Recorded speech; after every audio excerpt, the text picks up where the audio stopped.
আসসালামু আলাইকুম ওরহমতুল্লাহি ওবারাকাতু।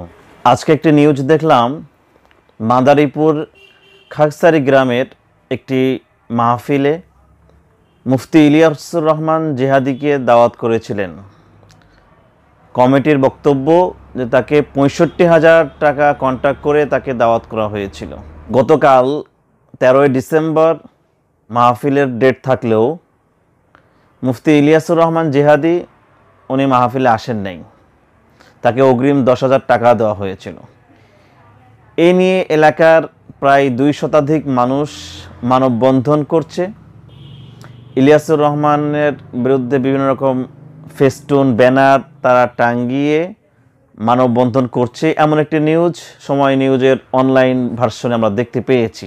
নিউজে বলা হচ্ছে যে একজন আলেম, একজন মুফতি মুহাদ্দিস হয়ে কীভাবে কন্ট্যাক্ট করতে পারে এবং কন্ট্যাক্ট করে তিনি কেন আসলেন না। আলেমদের ভাবমূর্তি নষ্ট হচ্ছে। এখানে আমি বলবো যে আপনারা তো কোনো আলেমকে দাওয়াত দেন নাই, আপনার মাহফিল কর্তৃপক্ষ কোনো আলেমকে দাওয়াত দেন নাই, আপনারা দাওয়াত দিয়েছেন পেশাদার বক্তাকে। আপনারা কোনো দিনের দায়ীকে দাওয়াত দেন নাই, যাকে দাওয়াত দিলে মানুষ দিন শিখতে পারবে, যাকে দাওয়াত দিলে মানুষ আল্লাহকে জানতে পারবে, যাকে দাওয়াত দিলে মানুষ আল্লাহর রসুলকে চিনতে পারবে, যাকে দাওয়াত দিলে যার কথা শুনলে মানুষ আল্লাহর প্রেমে উদ্বেলিত হয়ে যাবে, যার কথা শুনলে রসুলের প্রেম জাগ্রত হবে, এমন কাউকে তো আপনারা দাওয়াত দেন নাই। আপনারা দাওয়াত দিয়েছেন কন্ট্যাক্ট করে কার কথা সুন্দরভাবে কথা বলতে পারবে, কে ফেসবুকে অনলাইনে ভাইরাল হয়েছে, এমন ব্যক্তিদের দেখে আপনারা দাওয়াত দেন। কার কেমন এলেম আছে, এলেমি যোগ্যতা কেমন, কার তাকওয়া কেমন, এটা দেখে আপনারা তো দাওয়াত দেন না।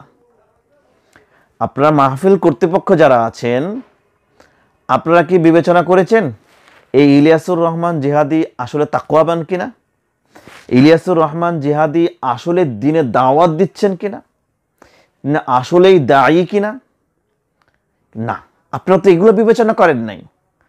আপনারা বিবেচনা করেছেন কাকে দাওয়াত দিলে মানুষের লোক সমাগমটা বেশি হবে, দর্শক বেশি হবে, মাহফিলে প্যান্ডেল ভরপুর হয়ে যাবে, এই দিক বিবেচনা করে আপনারা দাওয়াত দেন। এই জন্যে আপনাদের পরিণতিটাও এমন হয়ে থাকে। আপনারা যেমনটা চেয়ে থাকেন, পেশাদার বক্তারাও তেমনটাই চেয়ে থাকে। আপনারা চান লোক সমাগম, আর এই পেশাদার বক্তারা তারা চায় তাদের মাধ্যম দিয়ে আপনি এত লোক সমাগম করবেন, এত কালেকশন করবেন, এত ইনকাম করবেন, আপনি তাকে একটা মোটা অঙ্কে দেবেন না, মোটা অঙ্কের টাকা দেবেন না। তারা তো এটা দাবি করে। আমি নিজে ইলিয়াসুর রহমান জিহাদিকে আমাদের একটা মাহফিলের জন্য দাওয়াত দিতে যাওয়ার জন্য ফোন দিয়েছিলাম। তিনি আমাকে বলেছিলেন যে ভাই, আমি তো আপনাদের কাছে এমনি এমনি টাকা নেব না, আমি তো মানুষকে কান দিয়ে টাকা নেব, মানুষকে কাঁদিয়ে টাকা নেব। তাহলে দেখেন, মানুষকে কাঁদানো তার পেশা। রাসূল প্রেম জাগ্রত করে, মানুষের প্রেম জাগ্রত করে মানুষকে আল্লাহমুখী করে কাঁদাবে, এটা তার উদ্দেশ্য না। তার উদ্দেশ্য মানুষকে কাঁদিয়ে সে টাকা নেবে। তো আপনি এমন কাউকে কেন আপনি দাওয়াত দিতে যাবেন? এমন বক্তাকে আপনি কেন দাওয়াত দেবেন?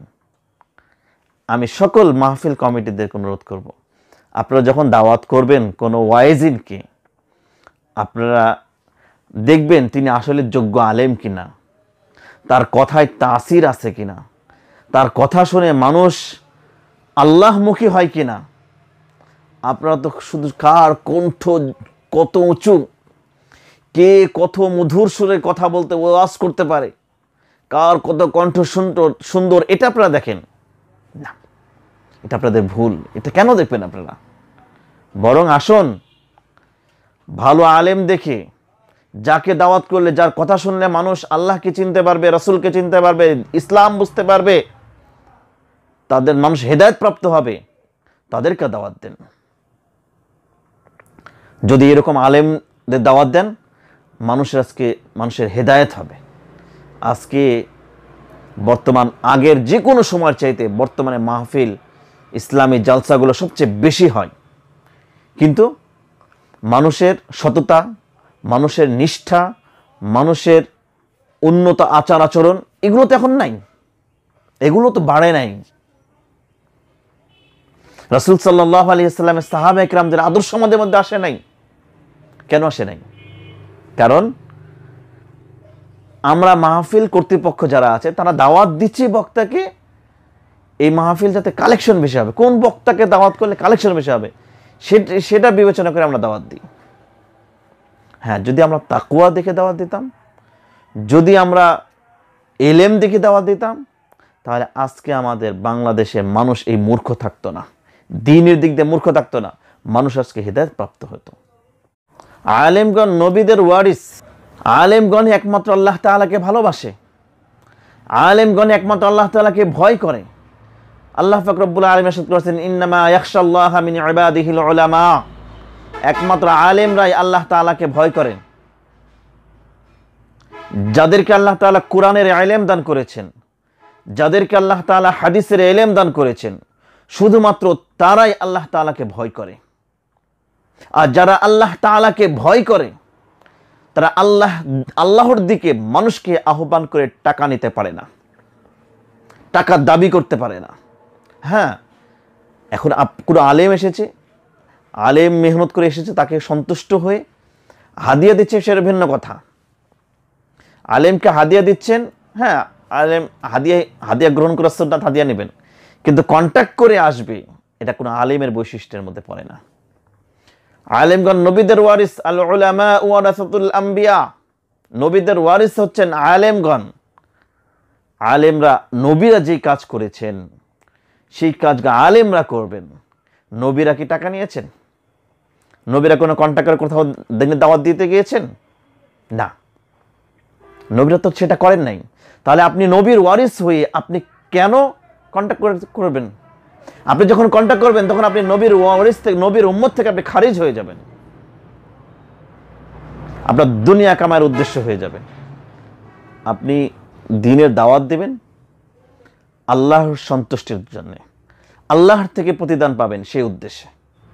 আল্লাহ তাআলা আমাদের সকলকে বুঝদান করেন, আমরা যেন ওই রকমভাবে আলেম দেখে, তাকওয়া দেখে ওলামায়ে কেরাম দাওয়াত দিতে পারি, এবং যারা আলেম আছেন তারাও যেন একমাত্র আল্লাহ সন্তুষ্টির উদ্দেশ্যে যেন তারা মেহনত করতে পারেন, তারা দাওয়াত দিতে পারেন, তারা ওয়াজ মাহফিলে ওয়াজ করেন, যেন একমাত্র আল্লাহ তাআলাকে সন্তুষ্টির উদ্দেশ্যে। আল্লাহ পাক রব্বুল আলামিন মাহফিল কর্তৃপক্ষ, বক্তা সকলকে আল্লাহ তাআলা তৌফিক দান করেন। ওয়া আখিরু দাওয়ানা